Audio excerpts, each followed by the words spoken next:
South Point is also proud to provide a variety of relaxing amenities for the guests who want to be pampered. Soak up the sun and let your stress melt away in our lagoon-style paradise swimming pool.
We have 11 amazing restaurants featuring a wide variety for every price range and appetite.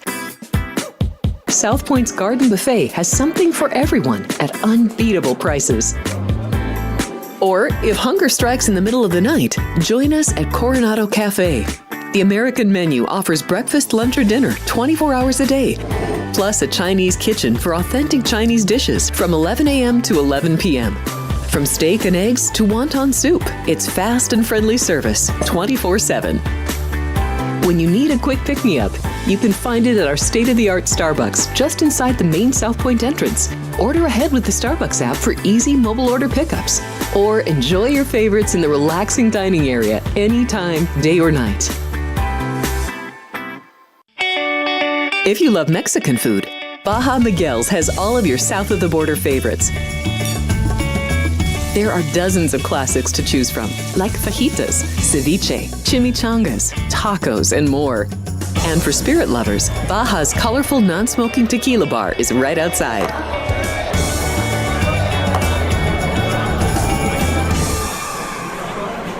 Hi, I'm Kurt Angle. I represented the United States in the Olympics in 1996 and won a gold medal. Then I parlayed that into a pro wrestling career. I saw a commercial a few years ago. Tunnel to Towers Foundation made a promise. The Tunnel to Towers Foundation is paying off the mortgages for Gold Star families with young children. I thought, this is really cool. I want to be a part of it.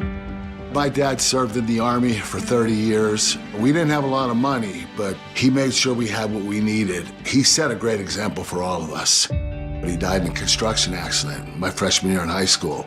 When he died, we didn't have any income coming in, and we ended up being forced to move out of our house. I was devastated. So I understand what these families are going through, and to have an organization like Tunnel to Towers come in and pick you up and carry you and give you a home to live in, I think that's just amazing. I'd like to ask you to donate $11 a month to support these efforts by going to t2t.org or calling 1-844-BRAVEST. The following is a Race Day Las Vegas presentation in association with Siraco Productions Limited on the Race Day Las Vegas Radio Network.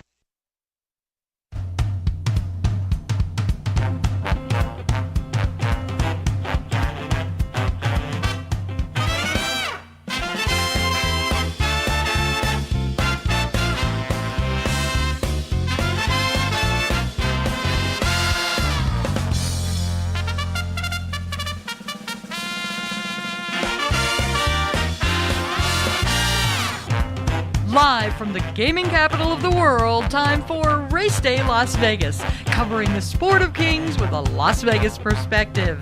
Now to the race desk with your host, Ralph Siraco. From the backstretch to the turf club, at the racebooks and on the internet, to all horse players around the world, a good morning.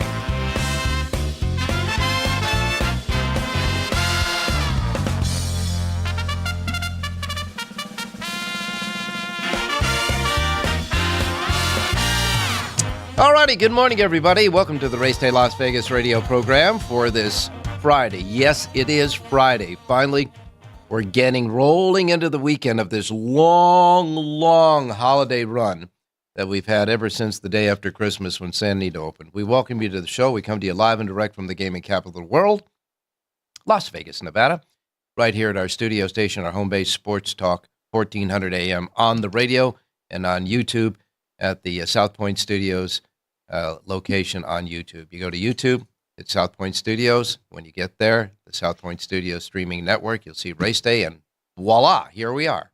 And in case you want to chat away on the chat room, and our chatters are chatting away already, you can do that simply by subscribing, and it's free. Subscription is free. So if you get there and you want to subscribe, and when you subscribe, you can start chatting away on the chat box. That's what you do at the YouTube site, at South Point Studios.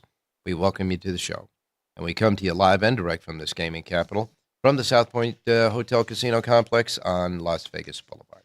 All righty. And, of course, all of our other outlets that we have. I say this every day, but I want to welcome all of you that are on all of these different platforms. Like, after YouTube, we got our radio station here in town, Sports Talk 1400 AM, 107.1 FM. Peeps are running around town this morning, and they're listening to us on the radio. And all of you out there on the internet world with our websites, racedaylasvegas.com, .vegas.world, .global, iPhone, Android, Google phone. We got you covered with the apps. You know that. The KSHP app will get you listening to us through the radio station. The YouTube app, of course, you can see and hear us on that app on your devices. And, of course, anywhere you get your podcasting as well. Simply put, however, wherever, whenever, welcome to the Race Day Show for this Friday, the first Friday of 2025. And we have one of our handicappers live and in person on set this morning, and that is, of course, Mr. John Lindo. John, good morning. Good morning, Ralph. Happy New Year. Happy New Year to you. Now, we had a discussion. People are talking about, when do you stop saying Happy New Year? Everybody said universally it's like through the first weekend of the new year. But, I'm sitting there saying, well, what if you don't see a friend until maybe February?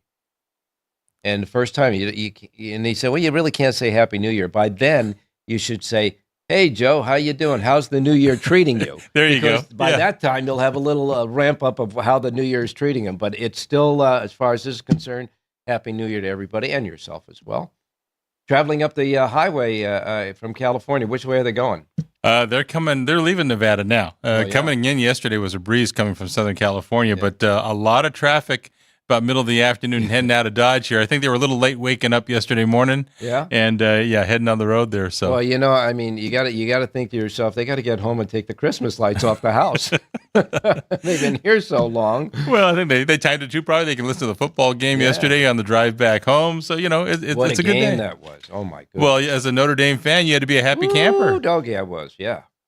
Our quarterback is as good running as he is passing. Yeah, well, now you got Penn State. You're in the semifinals. Yes. Best of luck to your Irish. But I got to tell you, the entire not the first round was some blowouts, but this round really exciting football games. They're really good. Yeah, some four pretty good teams here in the Final Four. Yeah. I think the teams out there like the Raiders, who are probably get pretty good shots at these guys when they go into the draft. It might be doing all right, but there's a lot of good, talented guys out there. That's for sure. Well, then you got all these pro teams battling for draft position this weekend too. So we'll see who goes in the tank and who plays. Well, we so all of a sudden we won 2 games. The Raiders won 2 games. Of course, So we'll wait and see about that. And I guess the last big game of the regular season has got to be the Sunday nighter, the last game of the season in regular season, the Vikings and Lions. Yeah, they're playing for home field advantage for the playoffs, so that'll be a good one. But we know we're starting to ramp up with horse racing now. We had that big opening day at Santa Anita. And now, as soon as the calendar turns and all the horses get a year older, all these 2-year-olds are now under the spotlight for the run to the Kentucky Derby. We do have this weekend, as you told me earlier before we went on the air, there's 4 races this weekend, 4 strictly 3-year-olds. I think only one has any attachment to Kentucky Derby leaderboard points. But whatever it is, the 3-year-olds now, in their own group, are starting to get stakes races over the weekend. And that, of course, is the Jerome in New York at Aqueduct, the San Vicente at Santa Anita, the Smarty Jones at Oaklawn Park. I think that's the one that has Derby points. Right. Yeah. And the Mucho Macho out at Gulfstream. Right, and all the races are between 7 furlong and a mile. Only the Smarty Jones is a 2-turn race. Yeah. Everyone else is a 1-turn. So the competition for the 3-year-olds kicks off first weekend in January. There's no reason to ship out of a region because you've got your own prep wherever you're at. I think that these races this weekend are like horses that are trying to prep to go 2 turns for the first time, because you have the 2-year-olds. I mean, the top 2-year-olds in the country already went 2 turns in the Breeders' Cup Juvenile. Right. This is the separation point. You're going to find out who wants to go further, or do they fit with these kind of horses? And you got to make a statement if you're going to go on to the next level. Right. Yeah. Well, we'll wait and see about that. Long way to go. Wrapping up some of the things that we do at the end of one year to the next, Maryland racing in Maryland. Congratulations to Brittany Russell. Trainer Brittany Russell won the title with 116 wins in Maryland this year. She had 157 overall nationally, but 116 of them came at Maryland, in the state of Maryland, and that was, of course, Laurel and Pimlico. So that gave her the title there in Maryland. And, of course, Jamie Rodriguez, he got the riding title in Maryland with 177 wins in that state over the year, and that was his second win in a row. But Brittany Russell, she's a talented trainer. She's a very high percentage trainer. She does a really good job. And even some of those horses that don't quite cut it in Southern California with Bob Baffert, they go out to Brittany, and she gets some of those horses for the SF Racing Group and things. So, yeah, she's got some high-end owners that she trains for, too. Her and Sherry DeVille, I think, are like branching out from their roots. They are. Well, Sherry won a Breeders' Cup race this year, and as far as a horse player, I love her. I cashed a lot of tickets bidding on her horses, so she's a friend of mine as far as I'm concerned. Yeah. As far as the nation is concerned, of course, Flavian Pratt had a record year this year with winning the stakes races, breaking the stakes race and the graded stakes races. But he finished 2024 with his horses earning $37,274,176, easily topping the 2024 riders list in purses. His personal best. He's been here for 10 years riding already. Time passes.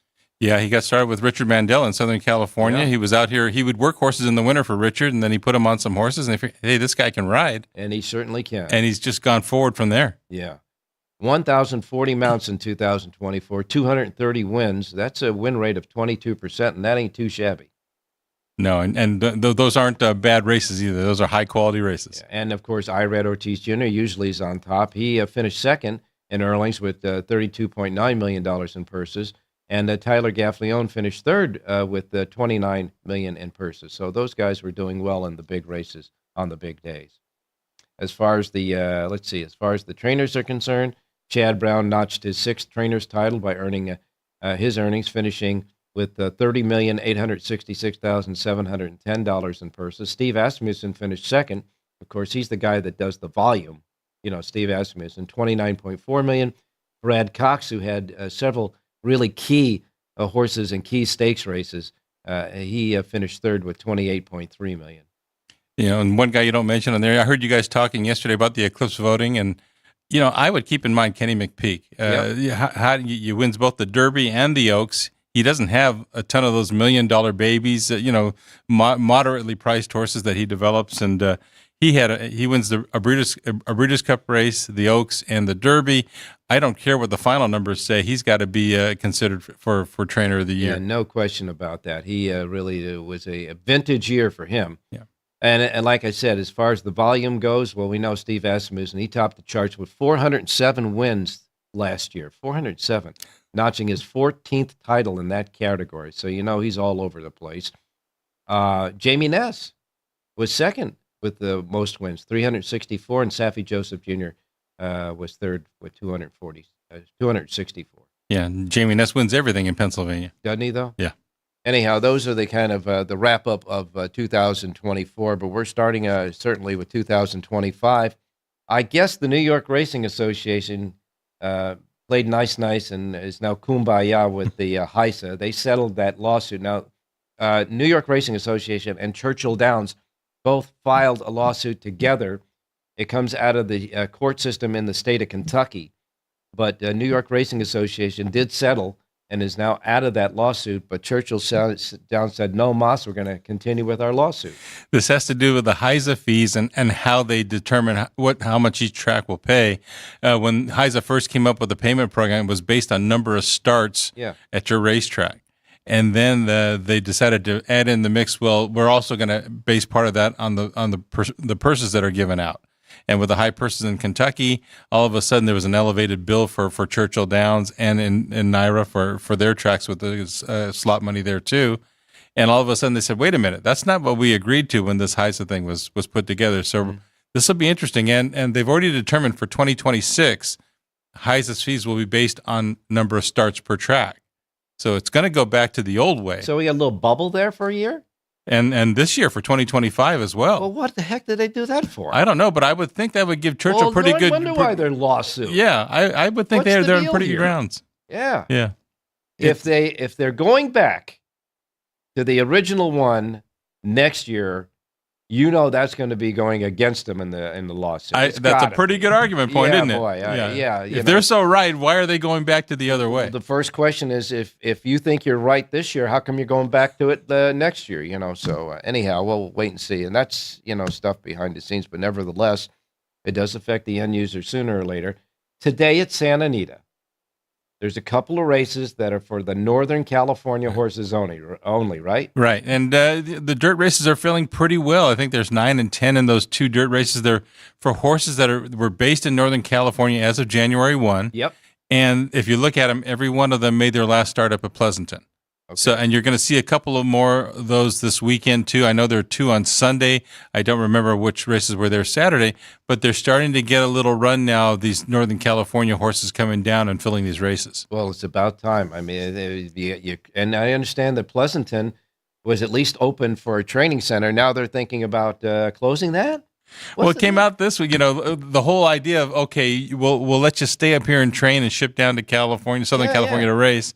Well, it was announced this week that the California Horse Racing Board and the Strata Group, which is helping to pay for all that stuff, will say we're going to take an inventory count February 25th up there. If there are less than 500 horses in training up at Pleasanton, that'll give us the option to shut it down up there by March the 25th. Oh, gosh. So, there was 800 horses to start. You've got to think some horses have been dispersed, whether it be to Arizona or other locations. Some are coming down to Southern California. And so if they don't have 500 horses up there, this thing, that I feel so bad for the California horsemen that are based up there in Northern California. But now let me ask you this. Is there enough room in Southern California with whatever the inventory is left up there? If they choose to come down to Southern California and train, is there enough room between maybe Santa Anita and San Luis Rey? Yes, and Los Alamitos too. A lot of them are coming down to Los Alamitos. And that's going to be their argument. Right. So we'll see where this goes. But all of a sudden, from a permanent type of situation, it's become a real temporary looking solution. Yeah, it's getting to where Northern California racing period live is going to be history. Yeah, if all those guys leave too, I don't know how they put on a fair meet this summer up there. It's a shame. But we got good stuff happening today, and we're going to get right to it with our handicappers. Jonathan Hardoon standing by. He's been listening to all this, so I know he's got a few comments here and there. He's shaking his head right now. Rich Eng will be with us, but guess what? Since there's no football today, he's going to give us a race pick. Well, there's a couple of smaller bowl games today. Yeah, I don't think he's going to handle those, though. But he gave us the winner in Notre Dame yesterday. And, of course, Jerry Jackowitz with his selections as well. But looking at what happened yesterday at Aqueduct, Linda Rice, what a day she had. She had 3 wins in the first 5 races. She had 4 wins overall yesterday. She had 4 yesterday. Yeah, she won the first, the second, favorites, 440 and 270. Then she came back in the 5th with a $7.50 winner. That was Jerry Jackowitz's pick. Burn Rubber with Kendrick Carmouche. Carmouche came back in the next race, won his second of the day for Rob Atras, paying $5.20.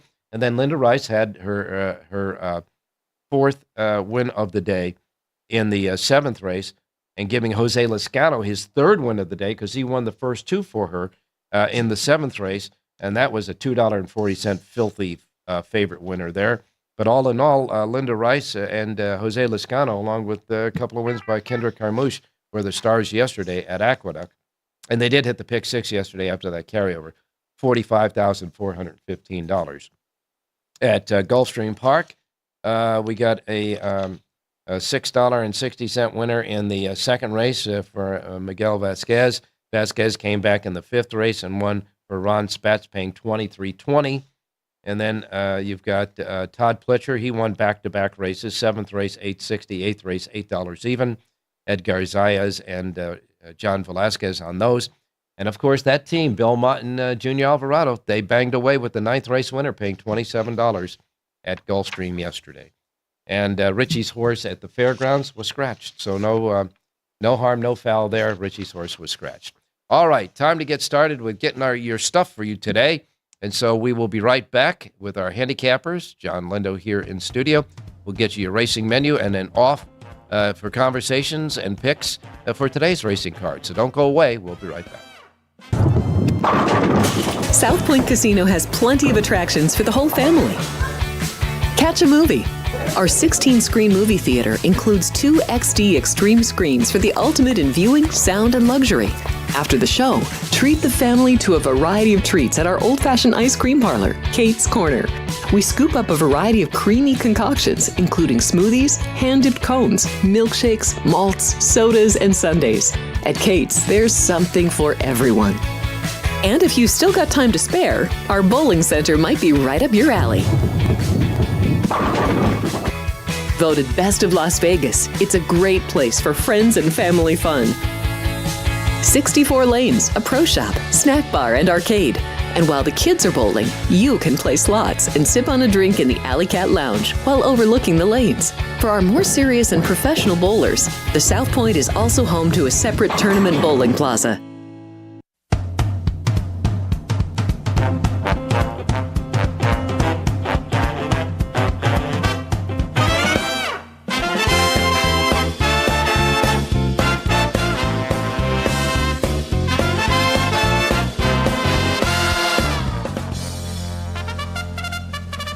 All right, back on Race Day Las Vegas for this first Friday of 2025. John, how many checks have you made already and still put 2024 on there?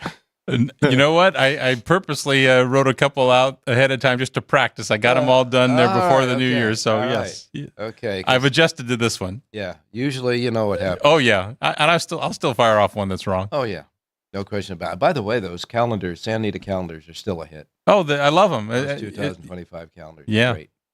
All right. Anyhow, weather here in Las Vegas, 41 degrees outside right now. It's going to be 64 today. We're going to get up to 64 today here in Las Vegas. Miami, 77. New York, 41. Chicago, 25. Woof. Down in L.A., it's 65, so the weather ought to be just great down there. Phoenix, Arizona is 78. And for the most part, man, you got International Falls at 3 degrees, the high today. Woof. Okay, time for the racing menu. Reminding you, as we always do, by the way, no cancellations to this time so far for the races that are on the racing menu. So far, we just checked no cancellations yet here.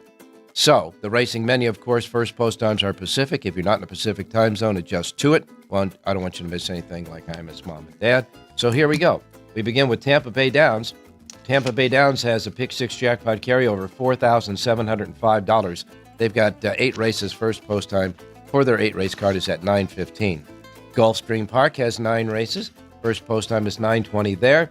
They've got a couple of carryovers. A regular Super High 5 carryover, $9,710. And the pick 6 Rainbow Jackpot carryover, nice one, $240,538. 9 races. First post time at Gulfstream is set at 9:20. Again, 9:20 at Gulfstream. Aqueduct, the big A in New York. Let's see what they got up for grabs there. Right, the track is fast. Going to be about 35 degrees there. And short fields, though, mostly at Aqueduct today.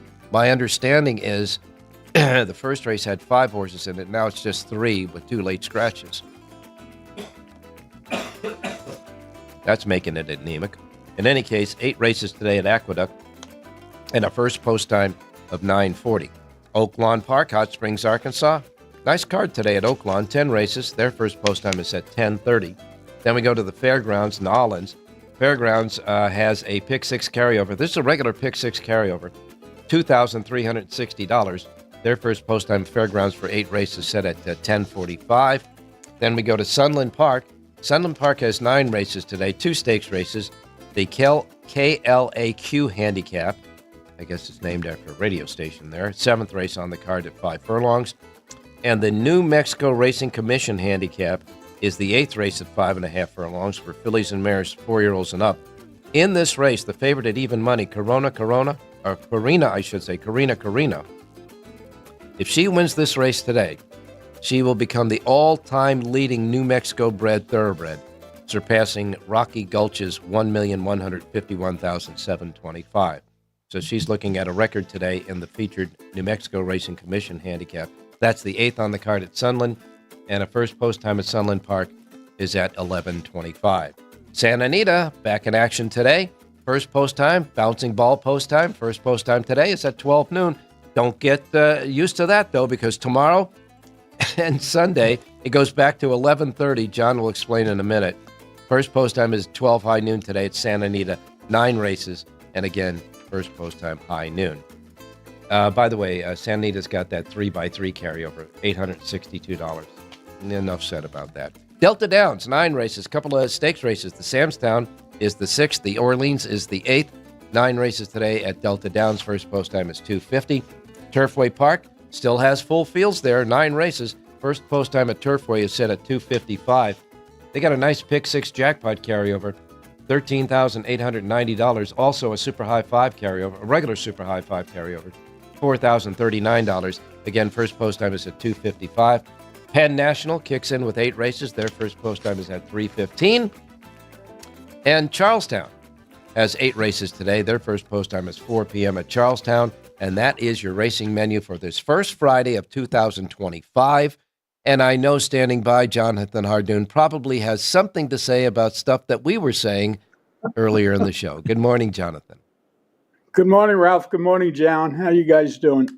Okay. Doing great. Go, John. Jonathan, go ahead.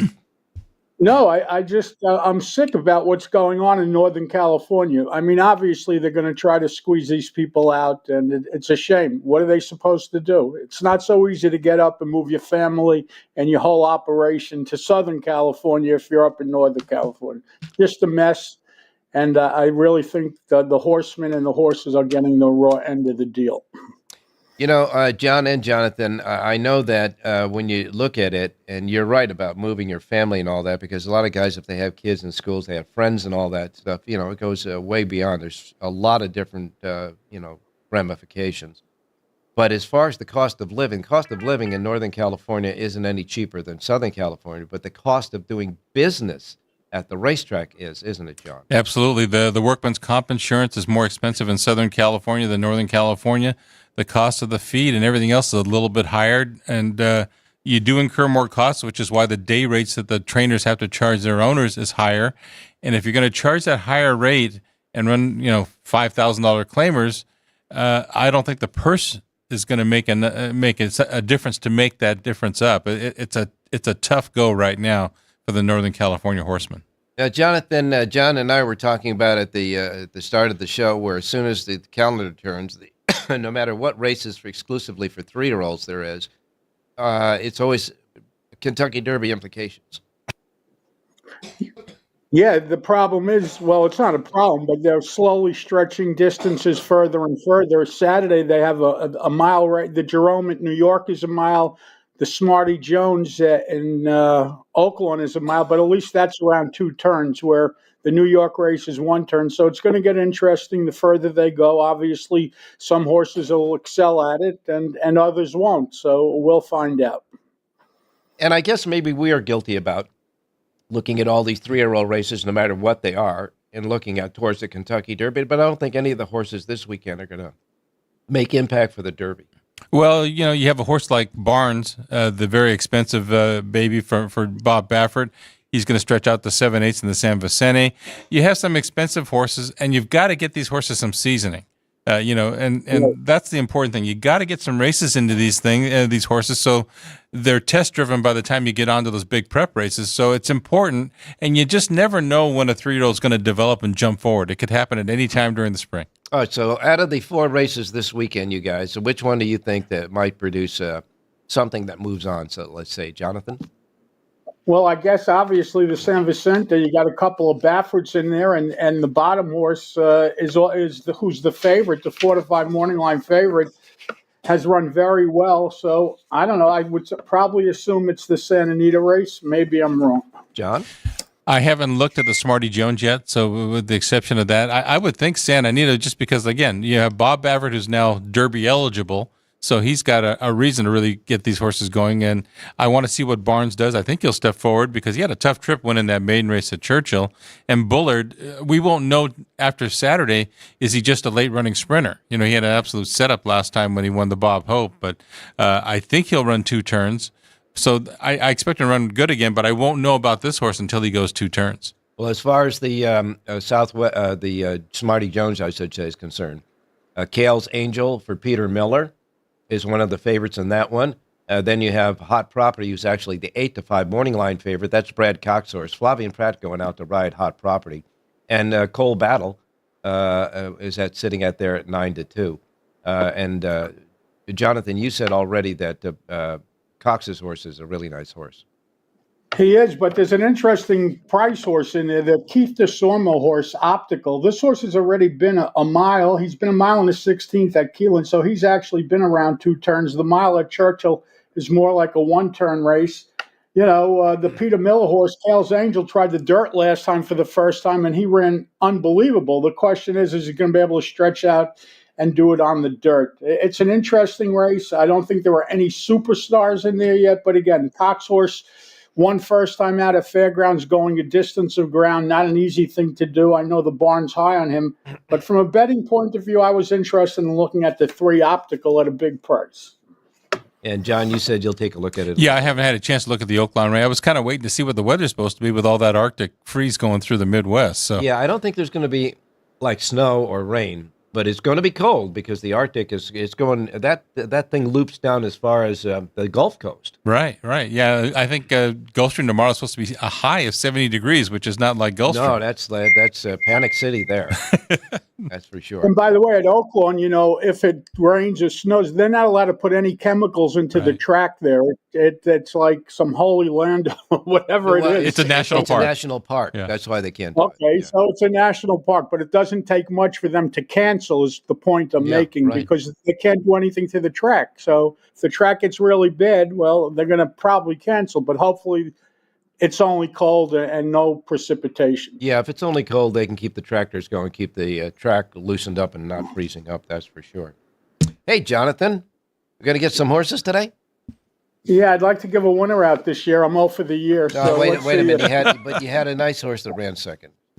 I had a couple of seconds, but we got to get off the schneid for this year. Get off the schneid. First of our 3 radio plays are going to come in the 6th race today at Aqueduct, and I like the number 3 horse in here, Mo Rhodes, a 4-year-old gelding who makes his first start for Dutrow. Dutrow's had a lot of success claiming these horses in Kentucky and bringing them to New York. Both him and Linda Rice have done well with it. Yeah. Anyway, Mo Rhodes goes first time for Richard Dutrow. Jose Gomez aboard to ride 7-2 in the morning line. I like number 3, Mo Rhodes, to win today's 6th. Mo Rhodes in the 6th race. The 3 horse is Jonathan's play. The 3 and the 6th race there at the Big A. Next, where? Gulfstream, race 3, a mile and the 16th on Tapeta, and I really love a horse in here, Ralph. I love the number 7 horse, Take Me to Paris, a 3-year-old filly from the Tariq Mubarak barn. Lionel Reyes aboard to ride. All these fillies get Lasix today for the first time. This is an improving horse. She's getting better with each start. Number 7, Take Me to Paris, 5-1 in the morning line, wins today's 3rd race out at Gulfstream. Well, we want Take Me to Paris to take us to the winner's circle. And so in the 3rd race, the 7, Take Me to Paris, Reyes aboard. 3rd race, the 7 at Gulfstream. And I know we're going to Santa Anita for the last one. Yeah, ninth and final, number one, Max and Lou, a 3-year-old gelding to the Mike Pipey barn. This horse has 2 races on the turf, both of them very good. Another one getting Lasix today for the first time, has the advantage of breaking from the rail, gets an apprentice today. This guy could ride a little bit. He won a couple of races opening weekend. I like number one, Max and Lou, 7-2 on the morning line to send you home a winner in today's ninth and final. Numero uno in the 9th race. Number one, Max and Lou with Wilfred Orantes aboard. And a good friend of ours, John, is his agent, Mr. Vince DeGregory. He's having, what is he, 95? Wow. Yeah, Vince DeGregory. He's still working. Yeah. He's still working. And he looks like he's looked like he's 50. He looks like he could ride. Yeah. So anyhow, he's going to he's going to re-sign up Lafitte Pincay, who looks like he could still ride. Yeah, he looks like he probably can make the weight because Lafitte said he still watches what he's doing great. 9th race then again, number one, Max and Flo is your pick. Now, when I went to the sheet, I took a double take on number 2. The 2 horses named Burning Rubber. Now I said, wait a minute. Jerry Jackowitz gave out that horse in the yesterday at Aqueduct, and it won. And then I looked again, and the one that ran at Aqueduct that Jerry had the win with yesterday is Burn Rubber, and today Burning Rubber is running at Santa Anita. So don't be confused, folks. Ralph, I'm impressed. Pretty sharp. You're still with it. Pretty good. He didn't take. Yeah, I know. Thank you very much for being an old man. He didn't take a red eye, and he's at Santa Anita today. It's 2 different horses. Anyhow, you like the one in that race. Don't matter because the one's going to beat him, right? There you go. Okay, you got it. Jonathan Hardoon has 4 sheets today, folks. He's got Oak Lawn, he's got Gulfstream, he's got Aqueduct, and he's got Santa Anita, and you can get them all at his website. JONHARDOON.com. Thank you, guys. Stay safe. Be well. See you tomorrow. All right, stay warm. We'll be right back with Rich Eng coming up next. Don't go away. No service member has put on a uniform and served our nation to be without a home in the services they need. I'm Dave Fordyce, and I'm asking for your help.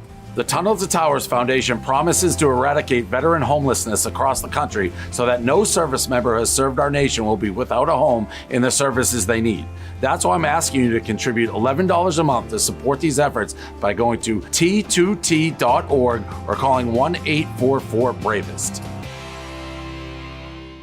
Here we are in Houston, opening up our first veteran village. This beautiful building that's going to house 161 homeless veterans. Any veteran that risks their lives and they're struggling with PTSD, mental illness, addiction. We're also building what I call comfort homes, 500 square foot homes. These are for older homeless veterans, so they have their own space and give them back some of their dignity, some of their independence, and most certainly give them back their life. Go to t2t.org to learn how you can change a veteran's life forever. If you're celebrating a special occasion or just love fine dining, you're in the right place.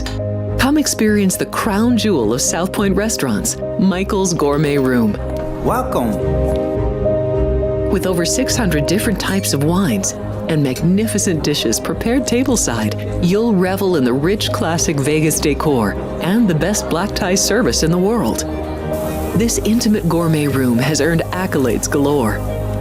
Come to Michael's Gourmet Room for an unforgettable dining experience. Another famous restaurant is the Silverado Steakhouse, where you'll find the charm and service that discerning patrons require.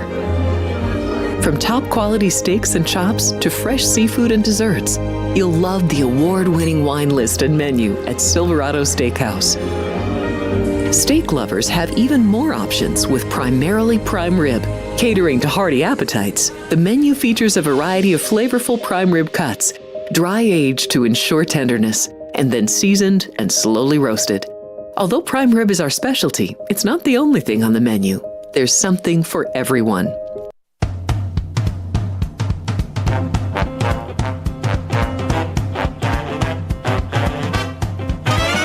All right, back on Race Day Las Vegas for this Friday. John, I think we have some weathermen on the chat here. Well, looking at the chat on the South Point Studio YouTube site, one of the chatters said it's 24 degrees at Oaklawn Park. You got to remember this now. At Oaklawn, like I say, you can't put water on the track; it'll freeze. So you might see a track that's a little cuppy today. You'll probably see a lot of dust and kickback. So kind of keep an eye out. Maybe a track bias might pop up under those type of conditions. Yeah, and Dean tells us it's 33 degrees at Big A right now in New York. Well, that's above freezing. They can do whatever they want. They can do it. Well, they don't. I don't think they want to put water on there because it's too close to freezing there. But in any case, our chatters are chatting away. You can get to join them too. Just go to YouTube, get to the Race Day page, hit subscribe if you haven't already, and you'll be able to get in the chat room. Subscription is free. Let's go out to Rich Eng standing by right now. Richie, good morning.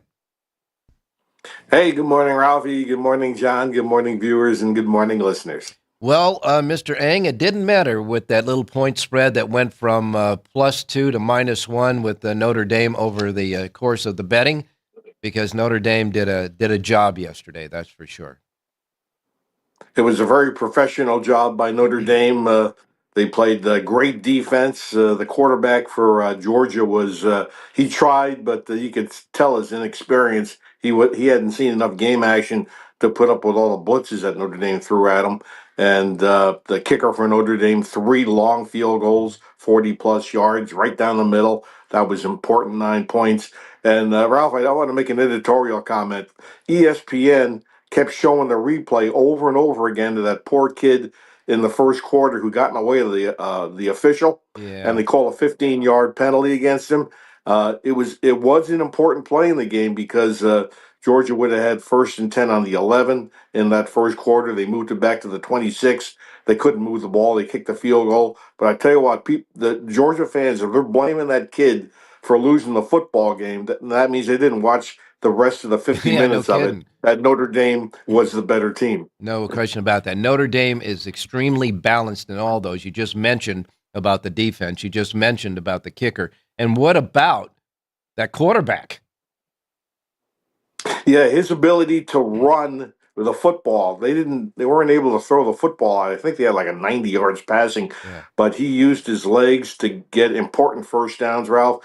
And I tell you what, one of the key plays that really snuffed out the game was, remember they had the 4th and 1 deep in Notre Dame territory, and they took the punt team off, and then they ran 11 guys on the offense. Yeah. Georgia turns around, takes their punt team off, puts 11 men on, and then the quarterback's just calling signals. They're not going to snap the ball, but still somebody for Georgia jumped offside, and once Notre Dame got that first down, they were able to eat up another 5 or 6 minutes off the play clock. They psyched them out there because wait a minute, they went off and now they're coming back. They are going to run a play, but they weren't. They just psyched them out. That was a good. It was overall a very good coached game and a very good played game, and no disregard of Georgia because they had that quarterback. That kid tried, and so it's going to set up a good semifinal. That's for sure. Hey, Richie, you're going through a little withdrawals. No football pick today. Yeah, they got 2 lesser games, and I tell you what, Ralph, to try to handicap these bowl games at this time of year with the portal, the injuries, the guys sitting out for the pro draft, is really a lot of work, and I didn't feel like putting it in for these 2 kind of games. We get back at it over the weekend when I heard you and John talking about the fact that there's going to be some games where teams are going to be really trying to win, and there's going to be some games where maybe teams are, I hate to use the word tank, but maybe their best interest is to lose instead of win. So we'll take a look at a couple of pro games. And of course, some of the teams that already made it, they may be resting their key players because they're heading towards the playoffs. There's a lot of different variables in this last weekend of the NFL that isn't handicapping variables any other time of the year. But we'll wait for your expertise tomorrow. In the meantime, no harm, no foul. Your horse got scratched at the fairgrounds, so let's get a winner today. Yeah, I tell you what, I heard you guys, the 3 of you guys talking about the 3-year-old races. I tell you what, just a reminder, I did bet 2 2-year-olds right around the Breeders' Cup for the Kentucky Derby future book. One of them doesn't look so good right now, Filoso at 100-1. But the other horse I bet was Bullard at 150. So, I think Bullard's live. He's by Gun Runner. So, knock on wood, I'm hoping 2 turns isn't going to be a problem. We'll find out. Got a 1-turn race in the San Vicente this weekend. Yeah, he's going to be running at Santa Anita this weekend. Okay. Yep. Race 8 at Santa Anita. Let's go with the number 6 Slider. We got Flavion Pratt riding for John Sadler. This horse is running stakes races 3 of the last 4 starts. This is just a simple optional claimer condition. I think he just does his maestro job. Maybe he sits off the pace just a couple of lanes, tries to finish, 6 Slider in the 8th. All right, 8th race, number 6 Slider is the play with Flavie and Pratt aboard. In the 8th race, the 6th. Don't forget, folks, Richie does have a full sheet of handicapping for today at Santa Anita. It's available right now at the RaceDayLasVegas.com websites. Hey, thanks a lot, Rich. We'll talk to you tomorrow. Hey, thanks, John. Good luck, everybody. All right, we're going to wrap it up with John and Jerry. Only John's here in studio, and Jerry will be coming to us as well in the last part of our show, so don't go away. South Point offers all the types of entertainment you'd expect at a first-class Las Vegas resort. Did you know our 400-seat showroom is one of Las Vegas's top destinations for live entertainment? Enjoy live performances by classic Vegas entertainers, bands, and today's hottest comedians, plus a rockin' dance floor. You can also enjoy live entertainment at the Grand View Lounge, where you'll feel all the vibes of old Las Vegas. Enjoy the music, and if you love to laugh, don't miss The Dirty at 12:30, our very own free comedy show, every Friday night at 12:30 a.m. in the Grand View Lounge. The Dirty is 100% free, so arrive early. Go to southpointcasino.com or call the box office at 77136 for today's performances at the showroom and the Grand View Lounge. When you're ready for your favorite cocktail, stop in and unwind at one of our 7 specialty lounges. There's a bar around every corner, because you're in Vegas, baby.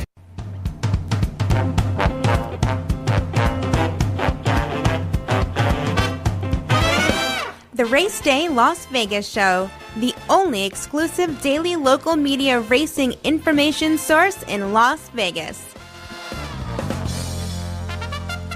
Well, alrighty, back on Race Day Las Vegas for this first Friday of 2025. And before we get to Mr. Jerry Jackwist, will be coming to us. John, I know that when Richie gave out that play, you were doing a double take because I think that's your play for the show. Yeah, I'm on the same horse today for the Race Day Las Vegas. I like number 6 Slider in the 8th race at Santa Anita. Tried the turf last time. That wasn't his gig. He gets back on the dirt today. Gets Lasix back, dropping out of a stakes race. And you look who he's been running against, horses like Unconquerable Keen, who's a graded stakes horse on the grass. He lost a world record as a very fast horse back at Keeneland. The other horse that Sadler had, For All Mankind, hasn't been showing his usual speed. So Pratt jumps off that one, goes to the other Sadler, and I think Slider can make the lead in here from a good outside post. I think you're going to see a lot better horse today. So I'm on the same horse as Richie, Slider, 7-2 in the program. Number 6, race number 8 at Santa Anita. All right, the Good Housekeeping handicapper seal of approval for Race Day Las Vegas when more than one handicapper lands on the same horse, and that happened here with number 6 Slider. The 6 Slider in the 8th race is John and Richie's horse there in the 8th race. Which I would imagine, since there's no stakes race today, I would imagine out of 9 races, that's kind of like the feature of the day. Yeah, that's the feature today. No stakes today on the Friday. Not unexpected, but again, the late pick 4 is a decent, no 1 to 5 shot that's going to make it a tough pick 4 sequence. Talking about the pick 5s, as you know, Jonathan gave us an explanation of the change out at Gulfstream Park where their pick 5s are no longer. The first one is a mandatory payoff. You don't have to have 5 to win. You get the best tickets win. Now, if it's 5, fine. If it isn't, all the money's going to be given away on the first one. The second pick 5 at Gulfstream now doesn't have, the consolation 4 out of 5 payoff anymore. It's either the 5s and then, or a carryover. Either the 5s or a carryover into the next day to the late pick 5 again. You like that change?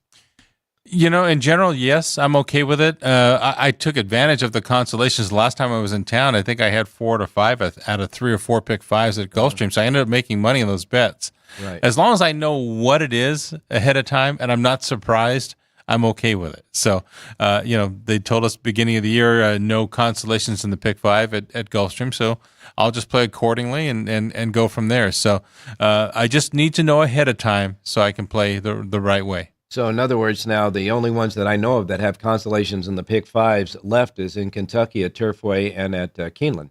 Those are the 2 that I know of, yeah. And again, I don't play some of the other circuits where they might, so we'll see. But again, just let me know what the rules are, what the takeout is, and I can decide what bets I want to play. Yeah, especially what the takeouts are. Yes. All right. Aguilar's going to get a day off? Yeah, unfortunately, he has one of those HISA whip violation suspensions today, so he'll sit the day out, and he'll be back tomorrow. All right, now I talk about the bouncing ball first post times. I don't think Santa Anita's had a set first post time for the entire week yet, and they don't again because of the weekend, right? Right, it's because of the short daytime, and they're trying to, obviously you got to get it in before dark, no lights at Santa Anita. Yeah. 9 races today, so they start at 12 noon. Saturday and Sunday this weekend, 10 races, so they start at 11:30 a.m. That makes sense. Yeah. 11:30 tomorrow. Well, I'd rather start a little earlier and get an extra race in there. I'm fine with it. Okay. Let's go out to Jerry Jackowitz standing by right now. Jerry, good morning. Hey, good morning, John. How are you today? Doing great, Jerry. Happy New Year to you. Happy New Year, guys. Yeah. You should have seen me in my New Year's regalia the other day. I did see it. I watched it on the South Point studio. He had the Sinatra fedora on. The Sinatra fedora on that said New York. I might have it around here for who knows when it'll pop on. Well, you're loyal to the Raiders. We see your Raiders cap on today, and hey, they're on a 2-game win streak. And Giants, but I really love the Raiders this year. I mean, I love the way they're fighting for Antonio Pierce. I think he's a terrific head coach because he gets the guys to play hard. And, well, he's a player's coach, no doubt about it. And they really do play hard. Yeah. They're not the most talented team, but they play hard. Yeah.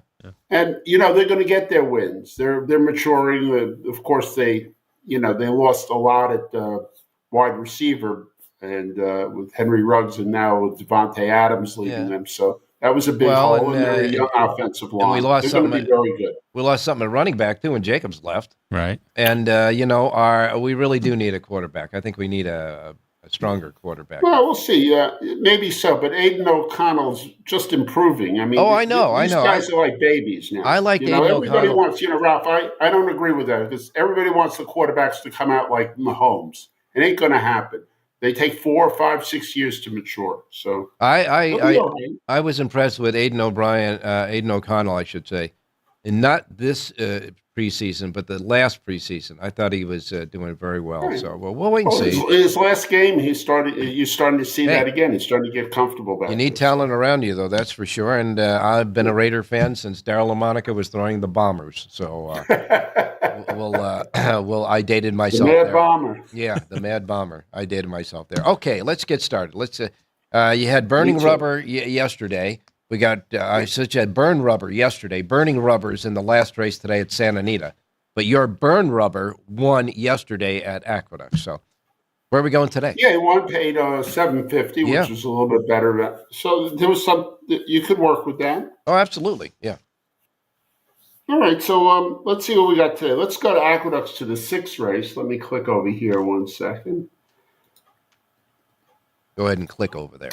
Yeah, I got the Monopoly Man 5-2 for early. Manny Franco up. I like the 6-horse here. There's a couple of things about him that I like. You'll notice that last race he had a little trouble at the break and he got spun a little wide. And I think you start to see improvement coming out of his Parks races into Aqueduct on the 31st of October.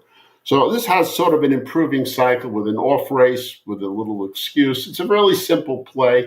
Small class drop, 5-2. I'll go to 2-1. That's about where I'll cut off.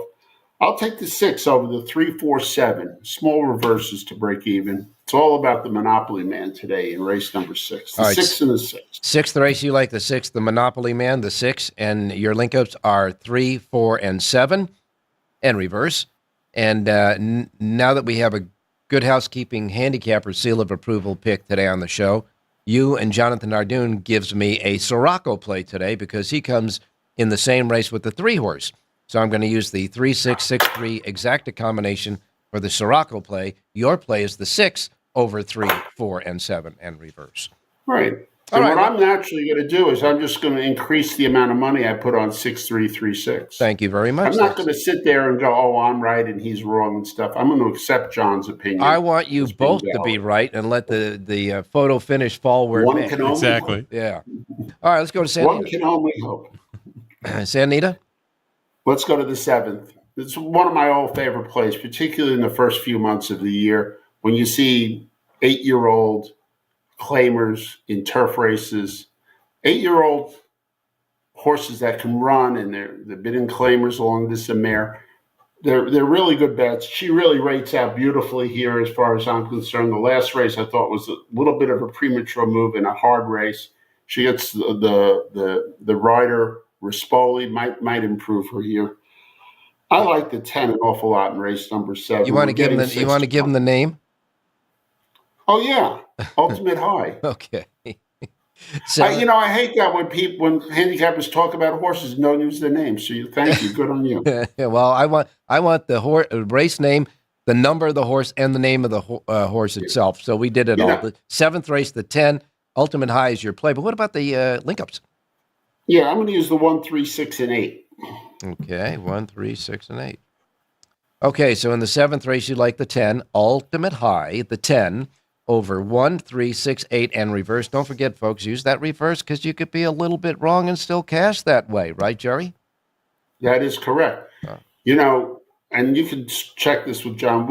I don't think of the horse as the 10 horse. I think of the name of the horse and I see his form in my head. If we talk about the names of the horses, we all remember who we're talking about, and we can handicap as we're talking. There you go. We may not remember to put gas in the car.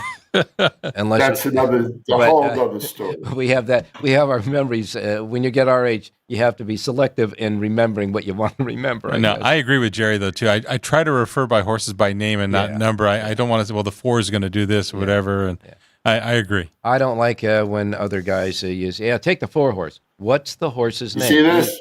Yeah. You use... At our age, we use Post-its. Yeah, that's right. You give the horse's number and his name. It's easy to remember, and I hope I do that for everybody. Well, we wrapped up another show. This Friday show. We'll be back tomorrow morning. John will be back with us in studio, I should say. And until tomorrow, Jerry Jackowitz has just one more thing to tell you before we go out the door. Go ahead and say it, Jerry. Have a great race day, everybody.